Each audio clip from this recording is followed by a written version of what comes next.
Por eso dice que los que cuentan la historia siempre son los ganadores. Entonces, ese libro cuenta la historia de un pueblo. Es la perspectiva rabínica, que fueron los que escribieron. Es la percepción rabínica, una interpretación rabínica acerca de lo divino. Siempre tú vas a ver una interpretación judía en la Biblia. Entonces, hay que entender que el pensamiento de ese tiempo era que todo eso iba a ocurrir para esa generación. Y todavía tenemos 2000 años esperando. Entonces, seguiremos esperando. Seguiremos esperando, porque eso es fe.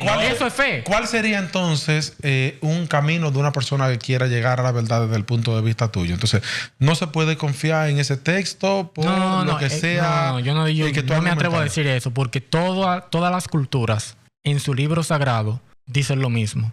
Ama a tu prójimo. Eso es como una verdad universal. Eso se encuentra en todas las culturas.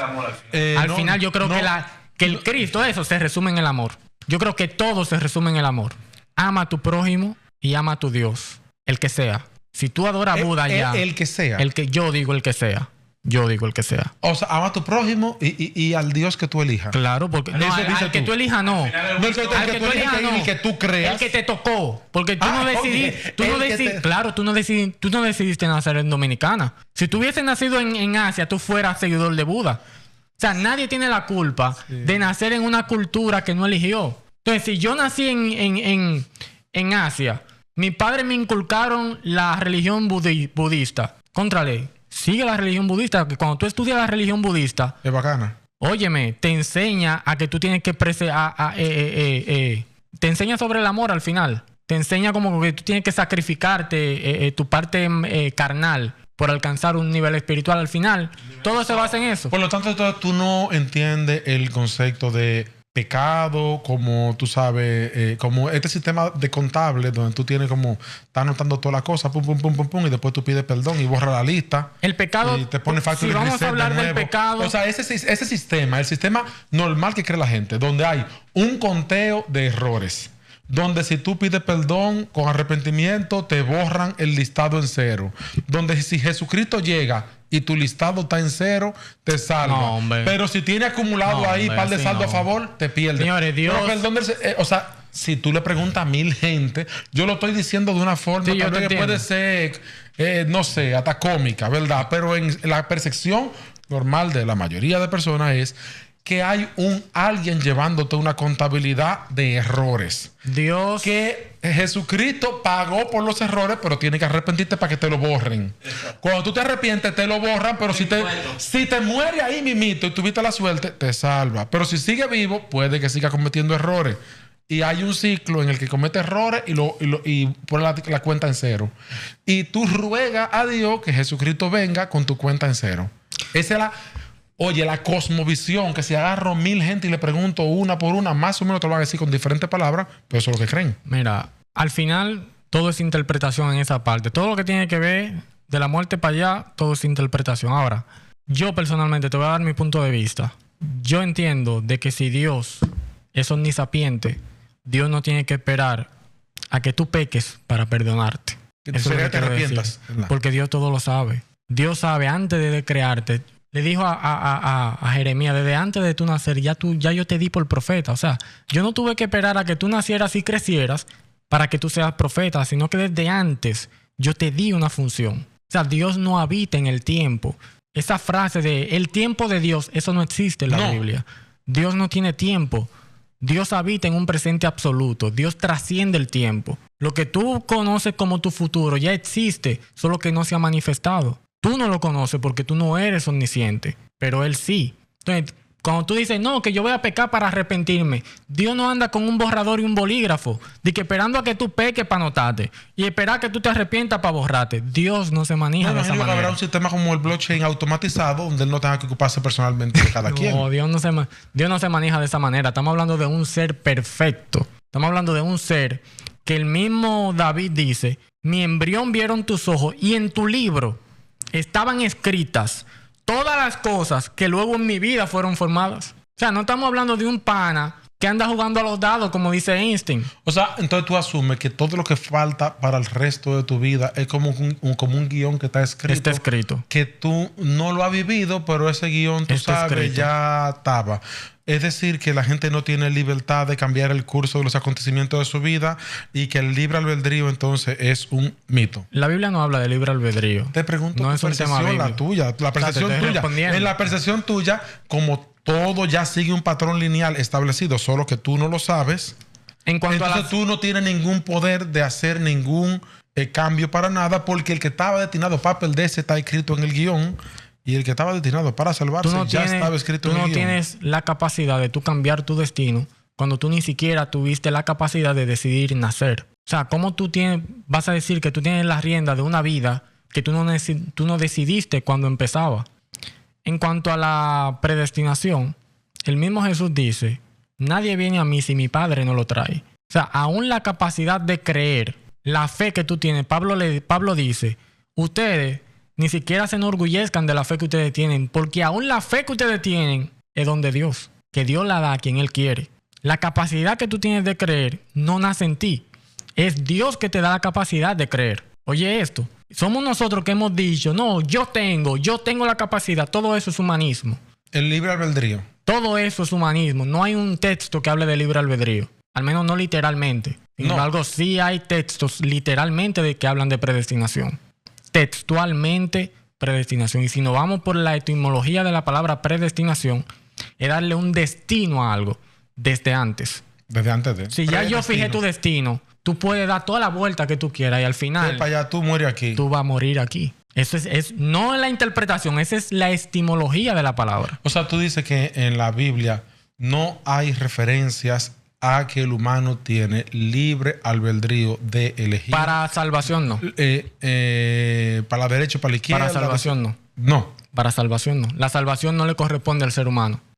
O sea, que Es algo posible único de Dios. Que si tú te vas a salvar o vas a perder, ese es un path que ya estaba escrito y que tú, bueno, pues no lo sabes. Ojalá te tocó en la tómbola ser de lo bueno. Pero Si es por gracia, yo no puedo hacer nada para ganarla. Si es por gracia, si nos vamos por la definición de gracia, si yo tengo que hacer algo para yo ganar la salvación, entonces no es por gracia, es por lo que yo haga. Entonces, cuando tú lo ves desde ese punto de vista, no tiene mucha lógica. Hay cositas que Dale, suéltalo. me confunden porque hay partes de la Biblia que tú descalificas, otras partes la tomas como verídica, entonces uno no sabe sobre qué base asentarse, porque si una parte no es verídica, otra parte sí. ¿Cómo así? Claro, No es porque verídica. si tú me dices que Jesús no dice que era el camino, la verdad y la vida. No, yo nunca dije eso. Ahorita usted dijo que Yo dije esas que palabras Él no son se de hace Jesús. Dios. No, te Que digo, Él no dice que es Jesús, Dios. esas palabras no son de Jesús.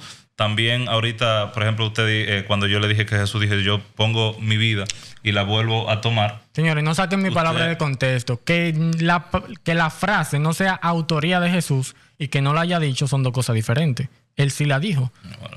Pero Jesús dijo muchas cosas de Buda también. O sea, una cosa no tiene que ver con la otra. Jesús dijo cosas de Buda.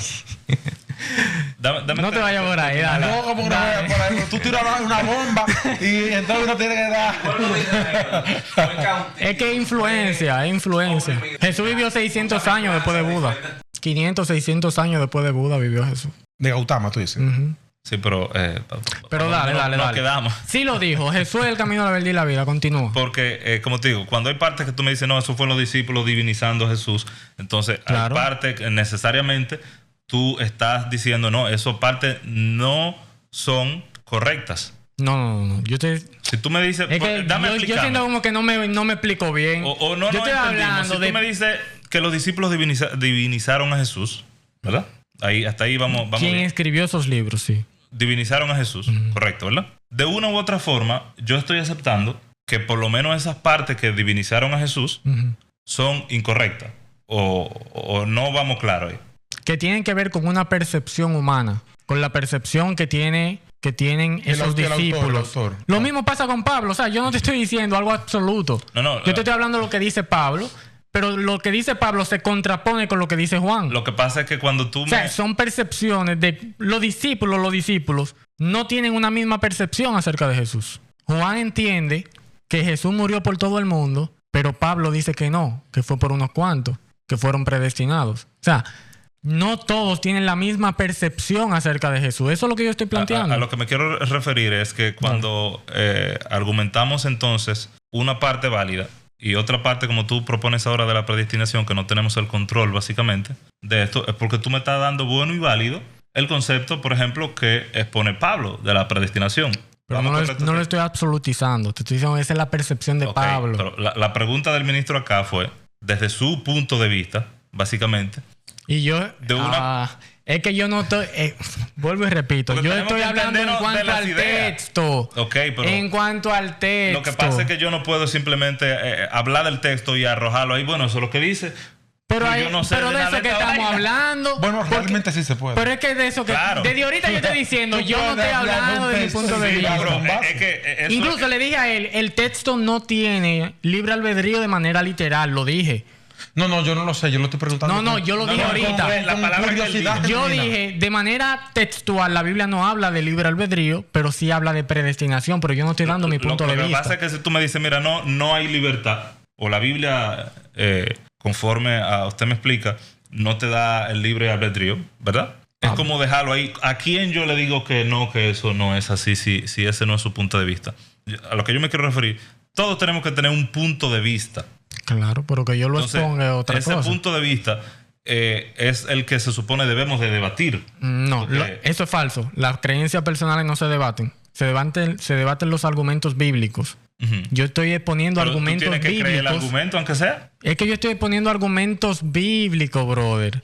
No cree el argumento bíblico. O simplemente lo arroja. No es que yo lo crea, es que tú te estás yendo por la creencia. Independientemente, imagínate que yo no lo creo. Sigo pensando. Imagínate que yo no creo en nada de lo que dice la Biblia. Vamos a hablar de lo que dice el texto.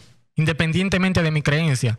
Yo te estoy hablando que hay un pana llamado Salomón que dice, toda la cosa creó Dios para sí mismo, aún al impío para el día del juicio. O sea, yo no te estoy hablando de una creencia personal, yo te estoy exponiendo puntos de vista bíblicos para que razonemos. Claro, vamos a filosofar en cuanto a lo que dice el texto, no lo que yo crea. Independientemente de lo que yo crea, hay un pana llamado Pablo que cree en la predestinación y hay un pana llamado Juan que dice que no, que todo el mundo es salvo, que Dios no quiere que nadie se pierda, sino que todos procedan al arrepentimiento. ¿Qué hacemos? Ese es el punto. No, porque fíjate... ese es el argumento tuyo respecto a la pregunta, o por lo menos el argumento que... Hay varias posiciones, Pablo, es lo que yo estoy diciendo. Porque de posiciones existen muchas, incluso dentro de las mismas religiones y de las distintas iglesias. Pero respecto al libre albedrío que menciona aquí el hermano, entonces, yo creo que ninguno de los dos personajes, tanto Pedro como Pablo, que Pedro es quien dice que no quiere que nadie se pierda, sino que todos procedan a la arrepentimiento. No es Juan que dice, de tal manera amó Dios al mundo. Sí, pero el versículo exclusivo, Dios no quiere que nadie se pierda, sino que todos procedan al arrepentimiento, viene de la carta de Pedro. Y Pablo, que habla acerca de la predestinación, yo creo que ninguno de los dos es contrario. Me explico ahora el por qué considero que ninguno de los dos que no se contradicen las dos cosas. No se contradicen.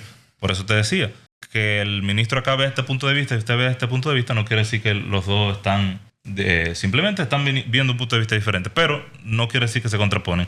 En el caso del libre albedrío, considero que sí, usted y yo tenemos libertad para elegir.